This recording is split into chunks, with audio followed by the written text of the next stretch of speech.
अब मैं बात करता हूँ यूकैरियोटिक सेल्स के बारे में बात करना था ना हम लोगों को। तो यूकैरियोटिक्स के बारे में हम लोग बहुत चीज़ पहले से ही जानता हूँ। यूकैरियोटिक्स हम लोग हुए, इसको में हम लोग के पास न्यूक्लियस मेम्ब्रेन प्रेजेंट होती है। इसके बारे में थोड़ा सा मैं बता देता हूँ। न्यूक्लियस मेम्ब्रेन प्रेजेंट होती है, इसको में 80S राइबोसोम पाए जाते हैं। इसको में हम लोग जितना अपने आप में ऑर्गेनल्स जानते हैं, राइबोसोम हो गया, फिर माइटोकॉन्ड्रिया, लाइसोसोम्स, RER, ACR, ऐसे रहो ना भाई, ACR, फिर सेंट्रोसोम्स, सेंट्रियोल्स, ये सब के बारे में हम लोग एक एक करके पढ़ेंगे। यही यूकैरियोटिक सेल्स में एक एक ऑर्गेनल्स करके। फिर प्लाज्मा मेम्ब्रेन्स के बारे में पढ़ेंगे, न्यूक्लियस मेम्ब्रेन के बारे में पढ़ेंगे, न्यूक्लियोलस के बारे में पढ़ेंगे, न्यूक्लियस सेल के बारे में पढ़ेंगे, क्रोमोसोम के बारे में पढ़ेंगे, जीन के बारे में पढ़ेंगे, DNA के बारे में। हम लोग अपना बारे में बहुत विस्तार रूप से पढ़ने वाले हैं। ठीक, कोई दिक्कत यहाँ पे ऐसे पता ही नहीं चलता होगा क्या क्या लिख दिए है ना। थोड़ा सा पेन आएगा, थोड़ा सा सब्र करिए और उसमें अच्छा वीडियो बनेगा। लेट हो रहा था, इसी कारण मैं स्टार्ट कर दिया कि नहीं, वीडियो अभी से बनना ही चाहिए डेली, प्रतिदिन। और काफ़ी कम समय में मैं एक आप लोग का शॉर्ट वीडियो बना के दूंगा कि ताकि आपको रिवीजन करने में दिक्कत नहीं हो। अब आगे बढ़ता हूँ। The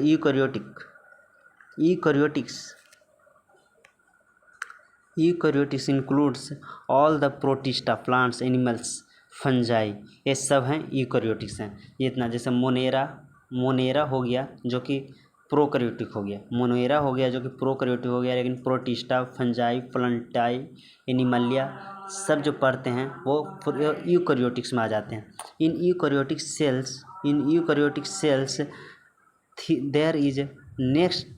there is an extensive compartmentalizations। ये एक्सटेंसिव कंपार्टमेंटलाइजेशन है, कहने का बाहरी से हम लोग इसको देख के कर सकते हैं, बहुत चीज़ हम लोग देख के पता कर सकते हैं। Cytoplasm through the presence of membranes, plasma membrane के अंदर साइटोप्लाज्म पाई जाती है और उसको अंदर बहुत सारे ऑर्गेनल्स पाए जाते हैं। सेल्स का किसको आते हैं, नेक्स्ट पेज में आएगा चित्र, उस जब चित्र से समझाऊंगा ना तो बहुत सारे समझ में आ जाएगा। Eukaryotic cells possess organised nucleus, वो जो पोसेस करती है उसको में न्यूक्लियस रहती है, सेल मेम्ब्रेन रहती है। मैंने ऐसे तो ओवरव्यू दे ही दिया हूँ, वो थोड़ा सा सीन वहाँ पे देखने का प्रयास करिए कि कहाँ पे मैं सेल मेम्ब्रेन दिखाया, फिर न्यूक्लियस मेम्ब्रेन दिखाया। जैसे यहाँ पे मैं बना देता हूँ एक छोटा सा, जैसे ये बता रहा था ना कि ये सेल मेम्ब्रेन है, इसको अंदर बता रहा था क्या कि न्यूक्लियस मेम्ब्रेन है, तो वही चीज़ बोल रहा है। और ये है साइटोप्लाज्म, ये है साइटोप्लाज्म। तो इसके अंदर बहुत सारे ऑर्गेनल्स पाए जा रहे हैं, जो वो बोल रहा है कि इसको अंदर बहुत सारे ऑर्गेनल्स पाए जाते हैं, ठीक ना, बहुत सारे ऑर्गेनल्स पाए जाते हैं। सेंट्रोसोम हो गया, RER हो गया, इस तरीक़े से, ठीक, ऐसे इस तरीक़ा के बहुत सारे ऑर्गेनल्स पाए जाते हैं, वो बोलने का प्रयास कर रहा। हाँ, और लोकोमोटरी एंड साइटोस्केलेटन स्ट्रक्चर, ये जो है RER है, यही साइटोस्केलेटन देने का काम करती है, एक सेल का स्ट्रक्चर देने का प्रयास करती है। क्योंकि ये इस तरीके का रहने के कारण क्या होता है कि ये दोनों अपने आप में कोलैप्स नहीं करता, ये एक साइटोस्केलेटन का स्ट्रक्चर देने का काम करती है सेल्स, ठीक। स्ट्रक्चर भी एक प्रकार का डिपेंड करती है, देती है। हाँ, जेनेटिक मटेरियल्स ऑर्गेनाइज्ड इन क्रोमोसोम्स, और इसके अंदर क्रोमोसोम्स, इसके अंदर क्या है, इसके अंदर है क्रोमोसोम्स, इसके अंदर है क्या, क्रोमोसोम, और क्रोमोसोम्स के अंदर है क्या, जेनेटिक मटेरियल, इसके अंदर है जेनेटिक मटेरियल। नहीं पता चल रहा है ना, ये पता चलेगा, कलर ब्लू ही देता हूँ। इसको अंदर है जेनेटिक मटेरियल, जिसको हम लोग क्या कह रहे हैं, DNA कह रहे हैं। हाँ, आगे अब देखते हैं। All eukaryotic cells are not identical, सभी यूकैरियोटिक सेल्स आइडेंटिकल्स नहीं होते हैं। सभी यूकैरियोटिक सेल्स हो जो कि एक लाइक नहीं होती है, यूकैरियोटिक नॉट आइडेंटिकल, सभी एक लाइक नहीं होते हैं। Plants and animal cells different, plant cells और एनिमल सेल दोनों डिफर है, ये याद रखिएगा, ये पॉइंट्स बहुत अलग है। प्लांट सेल्स और एनिमल सेल डिफर होती है as the former of possess, क्योंकि उसके पास सेल वॉल होती है, कुछ इसको पास सेल मेम्ब्रेन होती है, उसको पास सेल वॉल नहीं होता है तो इसको पास सेल मेम्ब्रेन नहीं समझ रहे बात को ना। इस तरीके से प्लास्टिड्स देखिए कौन कौन चीज़ होता है, कौन जैसे सेल वॉल होती है प्लांट्स के पास, प्लास्टिड होती है, लार्ज सेंट्रल वैक्यूल्स होती है जो कि सब एब्सेंट होती है किसको में, एनिमल्स में एब्सेंट होती है। On other hand animal cells है present centrioles and absent in the plant cells. कर रहा है क्या, ये लाइन्स थोड़ा सा देखिएगा, ये लाइन्स इंपॉर्टेंट हो जाती है। कौन किस विषय से मैं पूरा बता देता हूँ, इसको स्टार लगा देता हूँ इस तरह का। ये क्या कह रहा है कि यूकेरियोटिक्स में प्लांट सेल्स और एनिमल सेल्स अलग है, डिफर है। कैसे, तो कुछ ऑर्गेनल्स ऐसा है जो कि प्लांट सेल्स में पाई जाती है, एनिमल सेल्स में नहीं पाई जाती है।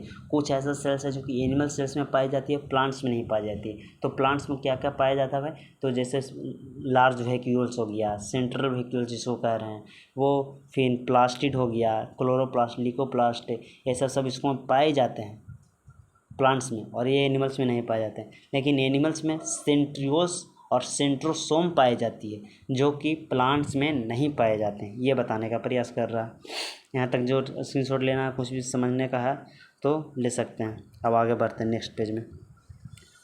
ये देखिए कितना अच्छा है, ये दोनों सेल्स हम लोग को दिखाने का प्रयास किया है कि पहला क्या है। पहला तो हो गया एनिमल सेल्स हो गया, दूसरा प्लांट सेल्स दिख रहा है। क्या ये दोनों एनिमल सेल्स है, कौन प्लांट सेल्स है, आप लोग बताइए थोड़ा सा करके।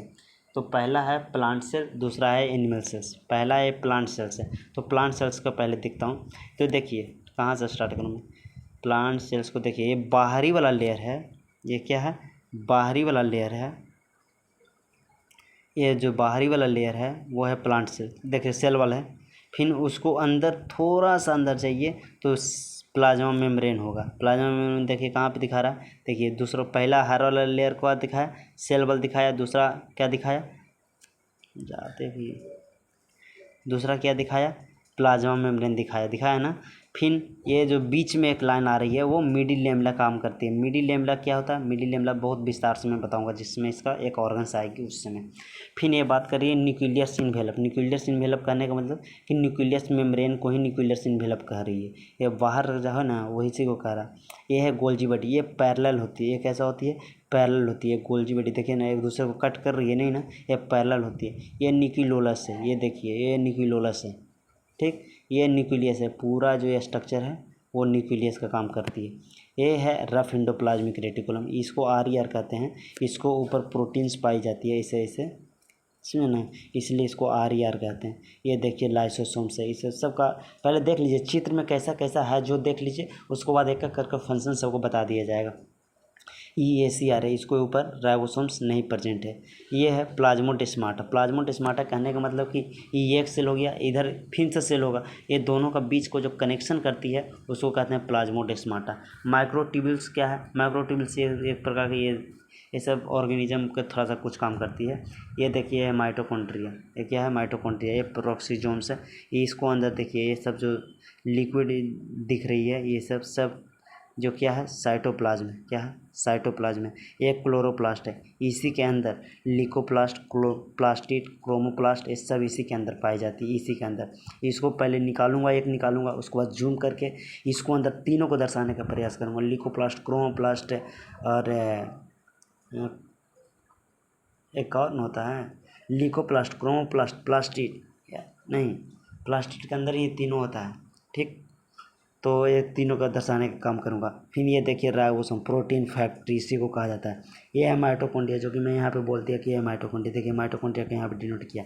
इस तरीके से आप प्लांट्स का जितना भी सेल्स था और ऑर्गेनल्स, उस सेल्स का आप लोग देख लिए, ऑर्गेनल्स कैसा होता है, स्ट्रक्चर में कैसा होता है, जो आप लोग देख लिए हैं। अब उसी तरीके से हम लोग सेम टू सेम अब हम लोग देखेंगे कि इसको में एनिमल सेल्स को देखते हैं। देखिए अधिकतर ऑर्गेनल्स हो जो कि सेम हो जाएगा, राइबोस जो प्लांट्स में वो एनिमल्स में, लेकिन कुछ कुछ ऑर्गेनल्स ऐसा है जो कि प्लांट्स में मिलेगा तो एनिमल्स में नहीं मिलेगा, और एनिमल्स में मिलेगा तो प्लांट्स में नहीं मिलेगा।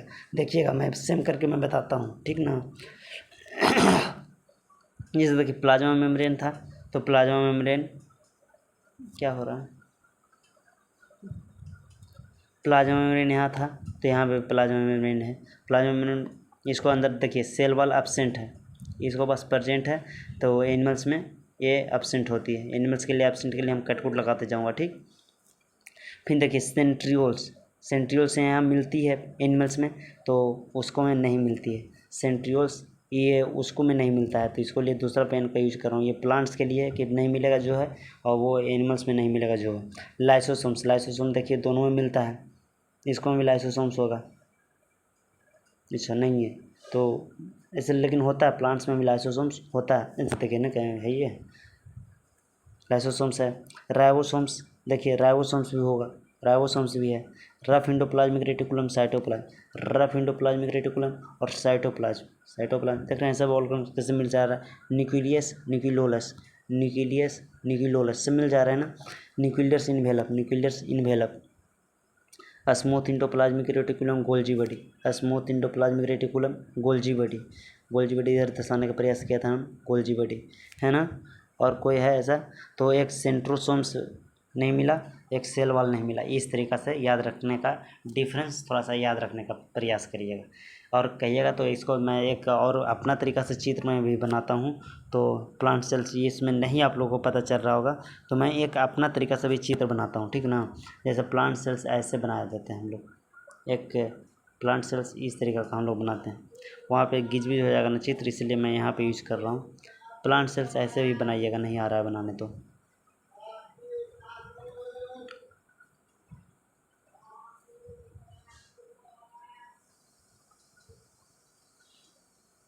इस तरीक़ा से कर दिए, ठीक ना। ऐसे तो ये तो कंटिन्यू ही होता है। फिर यहाँ से और इसको अंदर लाएं, सॉरी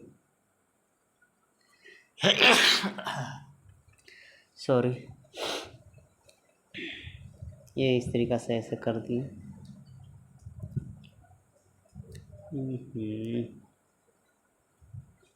इस तरीक़ा से कर दी। इसको भी नंबर आपको दे दिया जाएगा, काटा नहीं जाएगा नंबर, कोई एक भी नंबर नहीं काटा जाएगा।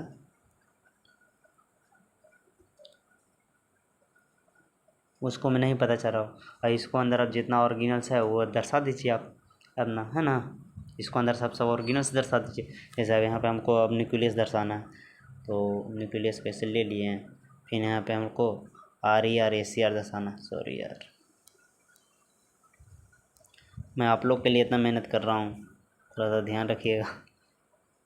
नहीं तो कोई ज़रूरी नहीं था हमको, नहीं यहाँ पे बताता और NCERT को रीडिंग कराते हुए निकल जाना चाहिए था। कलर ही नहीं उतना ज़्यादा दिया, इसमें वही दिक्कत है।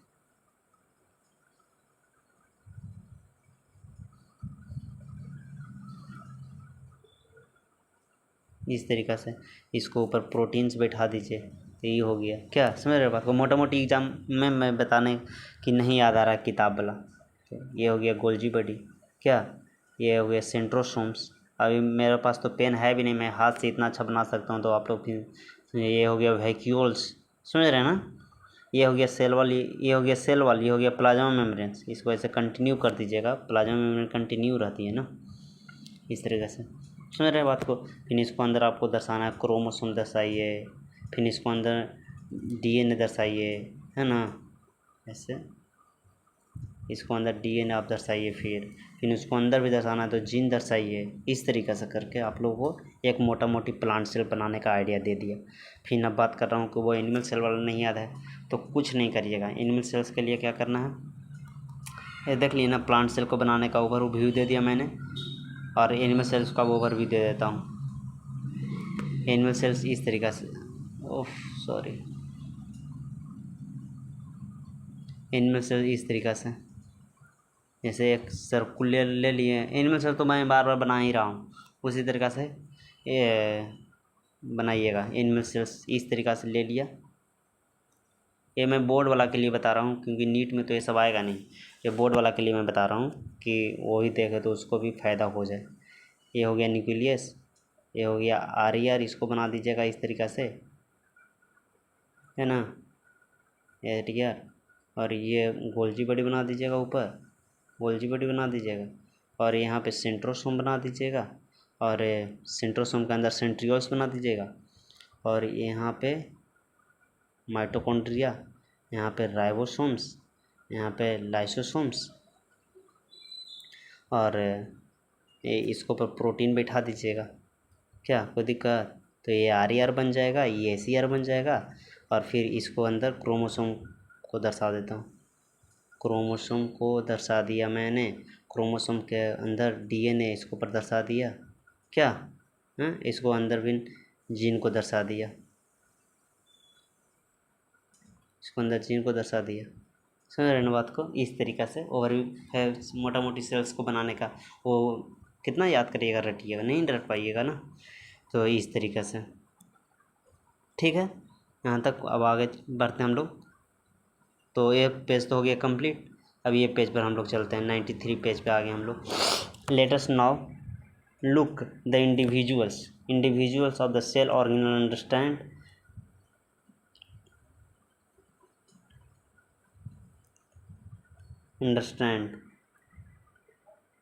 अंडरस्टैंड करना क्या चीज़ का, स्ट्रक्चर और फंक्शन। अब स्ट्रक्चर और फंक्शन देखना।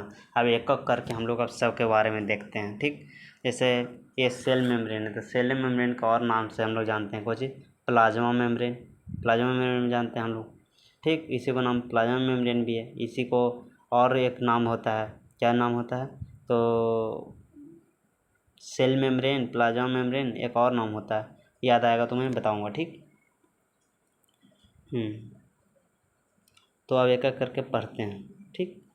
एनसीईआरटी को अब लाइन बाय लाइन अंडरलाइन करते हैं। The detail structure of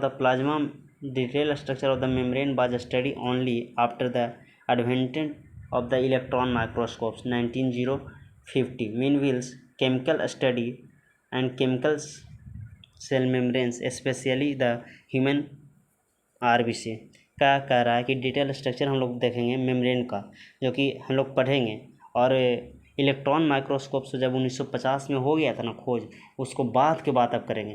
main will chemical study on the cell membrane. जब ये सेल मेम्ब्रेन देख रहे हैं ना, अभी ये बाहरी स्ट्रक्चर से जो सबसे पहले आ रहा था सेल मेम्ब्रेन, उसको बारे में पढ़ना है। तो उसको मैं जो केमिकली स्टडी किया गया था ना, उसको बारे में हम लोग जानने का प्रयास करेंगे, ठीक। Cell membrane specially the human RBC, उसको मैं मेनली उसको किसको बारे में हम लोग को देखना रहेगा, आरबीसी के बारे में, रेड ब्लड सेल्स के बारे में। Enable the scientist to deduced the possible structure of the plasma membranes. Deduce किया था प्लाज्मा मेम्ब्रेन को, स्ट्रक्चर को बताने के लिए बहुत ज़्यादा अच्छा से बताया है। और इसी को हम लोग यहाँ पे अभी देखेंगे। मेन रूप से प्लाज्मा मेम्ब्रेन के बारे में सबसे ज़्यादा पढ़ना है। This study show the cell membrane पहले देख रहे हैं ना फिगर में, वो अपना अपनी फिल्म में रखिएगा और उसको बाद आगे बात करता हूँ। This study show the cell membranes, ये थोड़ा सा हाईलाइट वाला चलेगा यहाँ पे। Cell membranes is mainly composed of, किस चीज़ से बनी हुई है, मेनली से किस चीज़ से बनी हुई है, तो लिक्विड्स और लिपिड्स, प्रोटीन्स। किस चीज़ से बनी हुई है, लिपिड्स एंड प्रोटीन से। लिपिड्स कितना परसेंट होता है, तो 40% होता है, और प्रोटीन कितना होता है, 52% होता है। द मेजर लिपिड्स, फास्फोलिपिड्स, वो लिपिड्स में कौन ज़्यादा मेजर होता है, तो फास्फोलिपिड्स होता है ज़्यादातर। कौन लिपिड्स होता है, phospholipids. That are arranged bilayer, वो वाई लेयर होती है। कैसा होता है, वाई लेयर। कौन कौन होता है, लिपिड्स और प्रोटीन। और लिपिड्स में सबसे ज़्यादा कौन होता है, तो phospholipids. Also lipids arranged with in the membranes, lipids arrange होती है within the membrane with the polar head towards the outer side. वो पोलर हेड होती है, वो टुवार्ड्स आउटर साइड होती है। वो हेड होती है वो किधर, आउटर साइड। कहने का मतलब कि यह प्लाज्मा मेम्ब्रेन इस तरीक़े से जब मैं बना रहा था, तो इस तरीक़ा का प्लाज्मा मेम्ब्रेन था। तो ये जो आउटर हेड ऐसे कह रहा है, इस तरीक़ा से ऐसे मानिए, ठीक। और इस तरीक़ा से ऐसे, इस तरीक़ा से, इसी को कह रहा आउटर हेड कह रहा, आउटर हेड इसी को कह रहा, ठीक ना। आउटर हेड इसी को कह रहा। लिपिड्स, तो हाँ, लिपिड्स अरेंज विथ बाइलेयर। देखिए बाइलेयर है ना, इधर से ऐसे कर दूँ तो एक लेयर ये, एक लेयर है, बाइलेयर हो गया। अरेंज बाइलेयर है, हाँ। कहाँ थे, polar head towards the outer side. Polar, ये हेड हो गया, ये हेड पार्ट हो गया, और ये टेल पार्ट हो गया, ठीक। ये टेल पार्ट हो गया, ये बाइलेयर हो गया, दो को लेयर हो गया, एक लेयर इधर से, एक लेयर इधर से। अच्छा से बना दें क्या, अच्छा से बना देता हूँ, ज़्यादा अच्छा रहेगा, समझ में भी आपको ज़्यादा अच्छा से आएगा। कह क्या रहा है बाबू, कि जैसे, अच्छा रेड से नहीं करता हूँ, हरा से करता हूँ। ये ऐसे है, फिर ये ऐसे है, ये ऐसे है, ये ऐसे है, ठीक। और ये ऐसे ऐसे ढेर सारे लेयर है, ठीक ना, ढेर सारे ऐसे ऐसे बने हुए हैं, ढेर सारे ना, ठीक, ऐसे ऐसे बने हुए। और इसको ऊपर ऐसे मान लीजिए, ऐसे है। ये तो बाइलेयर हो गया। इसी को पोलर हेड कह रहा, हेड कह रहा, तो ये आउटर साइड हो गया। इसी को ये जो पाई पाई हम दर्शा रहे हैं ऐसे ऐसे, वो पोलर टेल कह रहा, ठीक, पोलर टेल कह रहा, ठीक ना। अब आगे पढ़ते हैं। जैसे एकदम क्लियर इमेज के थ्रू रहता है तो आदमी ज़्यादा दिन तक याद आता है। ये lipids are arranged with membrane with polar head towards the outer side and hydrophobic. ये होता है जो कि हेड होता है वो हाइड्रोफोबिक होता है। हाइड्रोफोबिक बोले तो पानी से डरता है, हाइड्रोफोबिक, हाइड्रोफोबिक होता है। ये हाइड्रोफोबिक होता है, याद रखिएगा, बाहर वाला हाइड्रोफोबिक होता है towards the inner part and to ensure the non-polar tails saturated the hydrocarbons protect the aqueous। अच्छा, इससे नहीं करना है।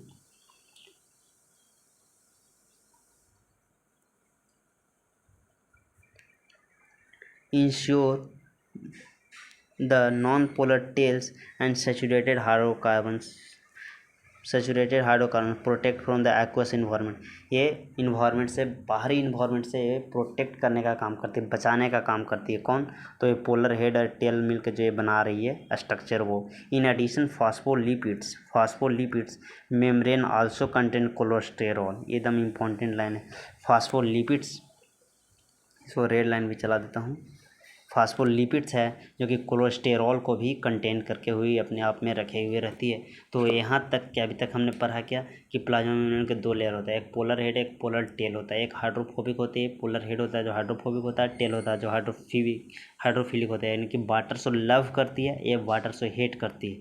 फिर एक पता चला बात कि वो दो चीज़ से बनी हुई रहती है, लिपिड्स और प्रोटीन से, जिसमें हमने बताया क्या कि 52% प्रोटीन होती है और 40% लिपिड्स होती है। इस तरीके से लिख दूँ क्या,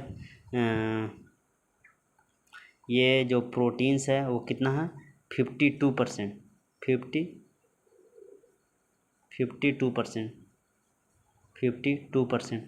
ये लिपिड्स कितना है, लिपिड्स है जो कि 40% है, ये पता चला।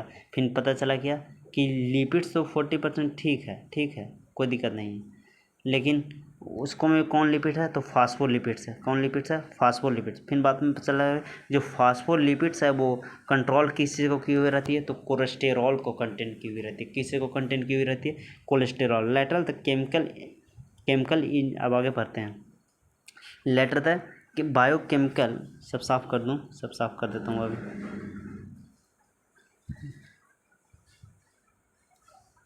लेटर द, यहाँ सब करता हूँ। Later biochemical investigations clearly revealed that the cell membrane also possesses the proteins, carbohydrates. The ratio of protein and lipids considered the different types of humans wings membranes of the erythrocytes has approximately 52% और 40%, जो मैं पहले ही बता दिया कि 52% protein होती है, 40% lipids होती है। डिपेंडिंग ऑन द ईजी इसकी एक्सट्रैक्शंस, ये डिपेंडिंग करती है, आसानी से एक्सट्रैक्शन करने का काम करती है। Membrane proteins can be classified integral proteins, peripheral proteins and light surface of the membrane will the integral protein partially totally buried in the membrane. क्या कह रहा है कि 3 प्रकार का, ये देखिए यहाँ पे जूम कर देता हूँ मैं, ये है, ये पेरिफेरल प्रोटीन्स है। देखिए ऊपर ऊपर से निकल गया ना, ये पेरिफेरल प्रोटीन्स है, यहाँ पे ये पेरिफेरल प्रोटीन्स है। ये जो प्रोटीन्स के ऊपर जो ये निकल गया उसको शुगर कह रहे हैं। तो ये 3-4 प्रकार का बता रहा है। ये फास्फोलिपिड बाइलेयर है, फास्फोलिपिड देख रहे हैं ना जो अरेंज है, ये फास्फोलिपिड बाइलेयर है। और इसी को क्या कह रहा है कि ये जो प्रोटीन्स है वो कहीं ऊपर से ही निकल खाली रह जाता है, तो कहीं नीचे से खाली निकल गया, तो कहीं कहीं क्या होता है कि ऊपर नीचे बीच में हो गया। तो ये इस तरीका का ऊपर नीचे दोनों के बीच में हो गया, वो इंटीग्रल कहलाती है। क्या कहलाती है, इंटीग्रल कहलाती है। ऊपर वाला खाली रह गया तो पार्शियल पेरीफेरी कह दिए, उसको पेरीफेरी कह दिए, चाहे तो खाली नीचे से रह गया। तो इस तरीका से वो बात करने का प्रयास कर रही है। समझ रहे ना बात को। और वो जो मैं कहा कि फास्फोलिपिड्स होती है और उसमें वो जो होती है वो कोलेस्टेरॉल। तो ये जो येलो देखिए, जूम करके मैं दिखाने का प्रयास कर रहा हूँ, जो ये देखिए, ये है कोलेस्टेरॉल, ये है कोलेस्टेरॉल, देख रहे हैं ना, कोलेस्टेरॉल है। नाम याद रखिए, कोलेस्टेरॉल नाम फील दिला दिए, तीनों चीज़ हाईलाइट कर दिया हूँ मैं। अब तो कोई चीज़ नहीं यहाँ पे बच गया। अब नेक्स्ट पेज में हमको मूव करना पड़ेगा। यहाँ तक कोई दिक्कत, कोई भी वर्ड्स, एक भी वर्ड्स ऐसा हो कि नहीं आया हो। अब सेल मेम्ब्रेन से आगे बढ़ता हूँ, अब सेल मेम्ब्रेन में ही आगे बढ़ रहा हूँ।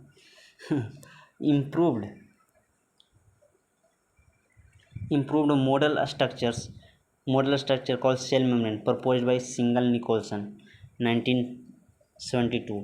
ये जो सिंगल निकोलसन जी ने सबसे पहले बताए थे, इम्प्रूव्ड किए सेल मेम्ब्रेन के बारे में सारा चीज़। Widely accepted fluid mosaic model, ये वाइडली एक्सेप्ट करती है फ्लूइड मोजाइक मॉडल को। According to this quasi fluids lipids ensure the enable lateral movements of the protein within the over while layer होती है, ठीक ना। ये क्या होती है, वाइल लेयर प्रोटीन्स करती है, बाई लेयर प्रोटीन्स होती है। ऐसा से पहले कौन किए थे, सिंगल निकोलसन किए थे। ये फ्लूइड मोजाइक मॉडल जो साइटोप्लाज्म वहाँ पे प्रेजेंट है ना, उसी को फ्लूइड मोजाइक मॉडल बोला जा रहा है। This ability to move within the, ये एबिलिटी है, क्षमता है within the move, that is called major fluidity. उसको में जो मेम्ब्रेन में जो फ्लूइड प्रेजेंट है उसी को हम लोग क्या कहते हैं, फ्लूइडिटी कहते हैं। This ability to move within the membranes, वो मेम्ब्रेन्स के, प्लाज्मा मेम्ब्रेन्स के अंदर कोई भी जो इम्पोर्टेंट मटेरियल होता है वो अंदर जाती है, या अंदर वाला मटेरियल बाहर आती है, उसी को हम लोग का, उसको जो मेजर करते हैं उसको क्या कहते हैं, फ्लूइडिटी कहते हैं। क्या कहते हैं, fluid. The fluid nature of the membrane is also important from the point view of the function like cell growth, formation of the intercellular junctions, secretion, endocytes and cell divisions। क्या कर रहा है कि फ्लूइड का जो nature है वो membrane का जो हमेशा इम्प्रूव करती है फ्रॉम वन पॉइंट, एक व्यू से दूसरे व्यू को ले। फ्लूइड नेचर जो होती है मेम्ब्रेन्स का, वो भी इम्प्रूवमेंट करती है from the points view function like cell growth, formation, intercellular junctions, secretion, endocytosis, इस तरीके का cell divisions. One of the most important functions of plasma membrane is the transport of the molecules across it.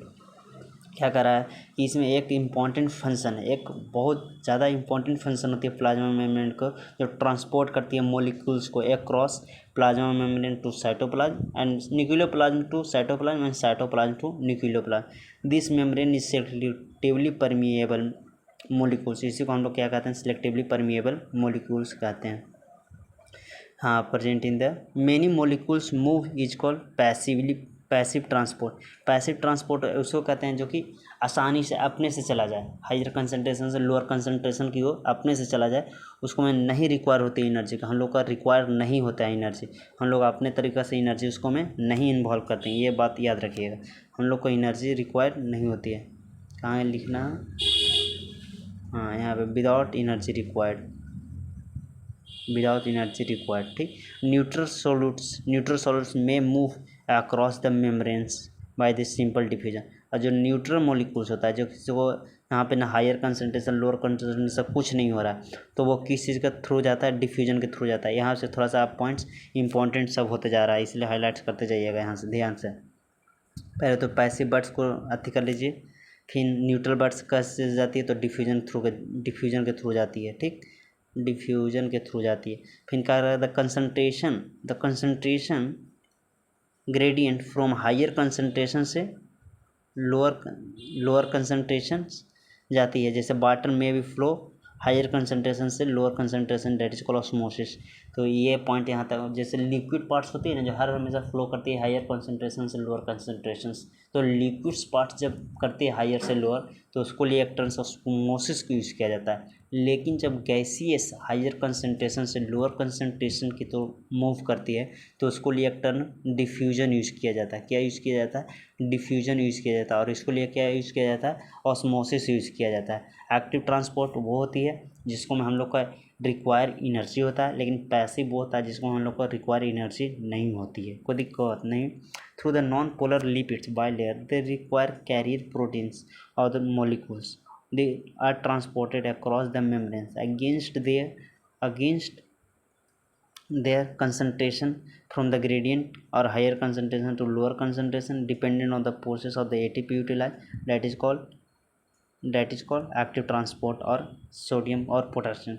इसमें क्या कह रहा है कि जो कुछ हमने पहले ही बता दिया था कि कुछ ऐसा होता है जो कि बाई लेयर को इस पार से उस पार करने के लिए उसको रिक्वायर्ड होती है, जैसे सोडियम को पोटासियम को अपने आप नहीं करती है, ना न्यूट्रल है क्योंकि इसको ऊपर चार्ज है, तो इसको ना तो ये तो न्यूट्रल है नहीं, तो इसको लिए चार्ज इसको जो ट्रांसपोर्ट करना होता है साइटोप्लाज्म टू न्यूक्लियोप्लाज्म या प्लाज्मोडेस्माटा के थ्रू एक सेल से दूसरे सेल्स में जाना होता है, तो इसको लिए रिक्वायर एनर्जी होती है, ये अपने से नहीं जाती है, ये एक्टिव ट्रांसपोर्ट होती है। कौन कौन? दो को, सोडियम और पोटासियम, ये याद रखिएगा, सोडियम और पोटासियम, ये एकदम याद रखिएगा। पूछा कि एक्टिव ट्रांसपोर्ट कौन कौन होता है, तो सोडियम और पोटासियम होता है, याद रखिएगा। सब चीज़ से कर दिया हूँ मैं। सोडियम और पोटासियम ये एक्टिव ट्रांसपोर्ट कहलाती है। और तो ये हायर कंसनट्रेशन से लोअर कंसनट्रेशन ये भी जाती है। The membrane against their the concentration gradient from lower concentration. अच्छा, इसको में एक बात ये याद रखिएगा कि एक्टिव ट्रांसपोर्ट वहीं पे हो रहा है जहाँ पे ऐसे वो सब क्या हो रहा था कि हायर से लोअर जा रहा था। सब ऐसे याद रखिएगा, ये चीज़ बहुत गलती हमसे छूट रहा था आपका। हायर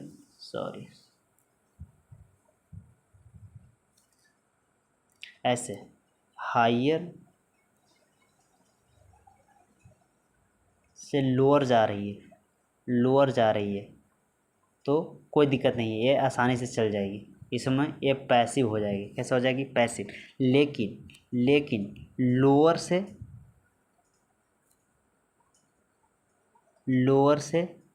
हायर जाएगी,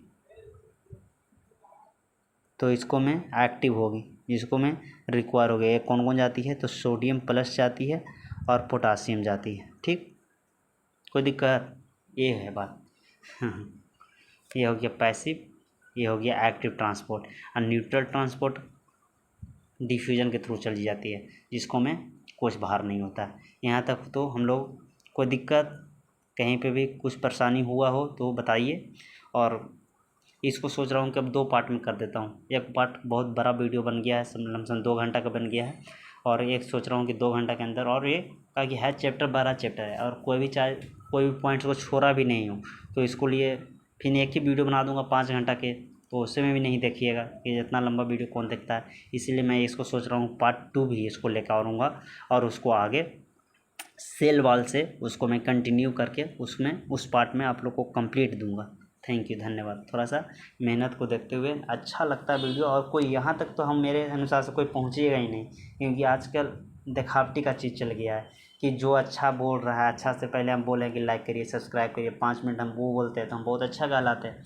ये सब मेरे से नहीं हुआ था। चलिए ठीक है, फिर भी अच्छा लगता है तो लाइक करिएगा, फिर आगे वीडियो में मिलते हैं।